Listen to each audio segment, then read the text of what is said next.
রাজশাহীর বাগমারা উপজেলার বাসুপাড়া ইউনিয়নের নরসিংহপুর উচ্চ বিদ্যালয় মাঠে শুরু হয়েছে আরাফাত রহমান কোকো স্মৃতি ফুটবল টুর্নামেন্ট।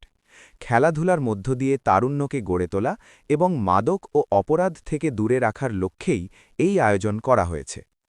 আজ বিকেলে আয়োজিত এই টুর্নামেন্টের শুভ উদ্বোধন করেন বিএনপি মনোনীত জাতীয় সংসদ সদস্য প্রার্থী ডিএম জিয়াউর রহমান জিয়া। এ সময় সংক্ষিপ্ত বক্তব্যে ডিএম জিয়াউর রহমান জিয়া বলেন, আরাফাত রহমান কোকো শুধু একজন রাজনৈতিক পরিবারের সন্তানই নন, তিনি ছিলেন ক্রীড়াপ্রেমী একজন মানুষ। তার স্মরণে এই ফুটবল টুর্নামেন্ট আয়োজন তরুণ সমাজকে খেলাধুলার প্রতি আগ্রহী করবে এবং সুস্থ সমাজ গঠনে ভূমিকা রাখবে। তিনি আরও বলেন, খেলাধুলা মানুষের মধ্যে শৃঙ্খলা, সহনশীলতা ও ভ্রাতৃত্ববোধ তৈরি করে। বিএনপি সবসময় খেলাধুলা এবং সংস্কৃতির পৃষ্ঠপোষকতায় বিশ্বাস করে।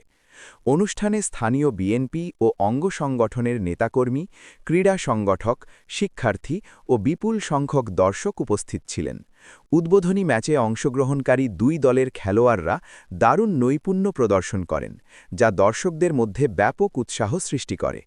টুর্নামেন্ট আয়োজক কমিটির পক্ষ থেকে জানানো হয়, এই প্রতিযোগিতায় বিভিন্ন এলাকার মোট কয়েকটি দল অংশ নিচ্ছে এবং ধারাবাহিকভাবে ম্যাচগুলো অনুষ্ঠিত হবে।